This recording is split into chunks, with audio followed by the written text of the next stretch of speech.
bahasa Yunani adalah historia, yang artinya mengusut pengetahuan yang diperoleh melalui sosmed. Bahasa Arabnya adalah tarik, bahasa Jermannya adalah Geschichte, adalah kajian tentang masa lampau.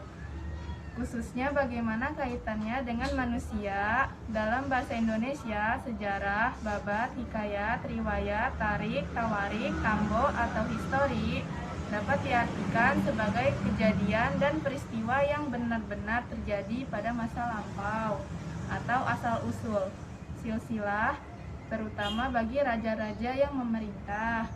Ini adalah istilah umum yang berhubungan dengan peristiwa masa lalu, serta penemuan, koleksi, organisasi, dan penyajian informasi mengenai peristiwa ini.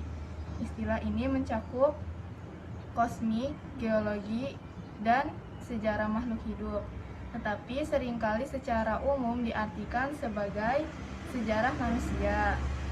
Para sarjana yang menulis tentang sejarah disebut ahli sejarah atau sejarawan. Peristiwa yang terjadi sebelum catatan tertulis disebut prasejarah. Sejarah juga dapat mengacu pada bidang akademis yang menggunakan narasi untuk memeriksa dan menganalisis urutan peristiwa masa lalu dan secara objektif. Menentukan pola sebab dan akibat yang menentukan mereka ahli sejarah. Terkadang perdebatan sifat sejarah mempelajari apa yang telah diperbuatkan oleh manusia moyangin. Sejarah adalah suatu ilmu pengetahuan yang disusun atas hasil pendidikan. Beberapa peristiwa yang dapat dibuktikan dengan bahan penyataan. Ibnu Khaldun 1046.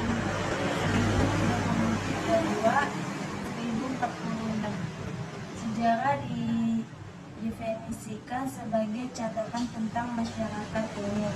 Manusia perdebatan manusia yang terjadi pada watak atau sifat masyarakat. Klarifikasi.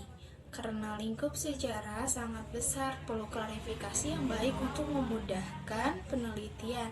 Bila beberapa penulis seperti Ewell, Will Durant, dan Ariel Durant menulis sejarah dalam lingkup umum, kebanyakan sejarawan memiliki keahlian dalam spesialisasi masing-masing. Ada banyak cara untuk memilih informasi dalam sejarah, antara lain 1.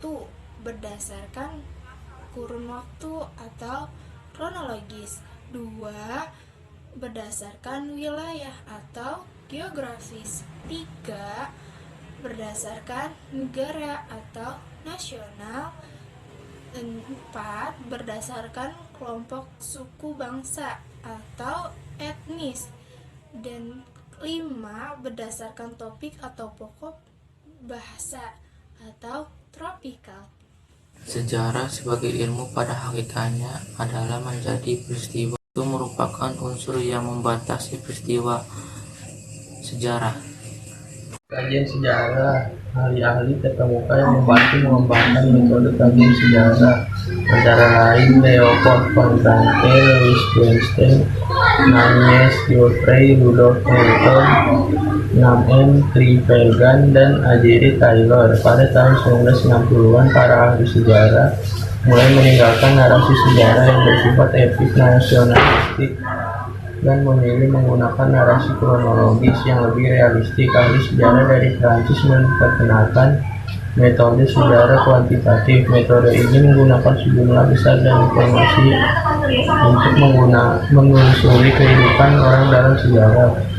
Konsep manusia dalam ruang dan waktu dalam sejarah. Manusia, ruang, dan waktu dalam sejarah adalah unsur yang tak bisa dipisahkan satu sama lain. Pada pokoknya sejarah menjadikan manusia sebagai subjek sekaligus objek. Adapun manusia sendiri tak akan pernah bisa lepas dari ruang dan waktu, sebab peristiwa sejarah ini berlangsung dalam ruang dan dibatasi oleh waktu tanpa keduanya tak akan yang dinamakan dengan peristiwa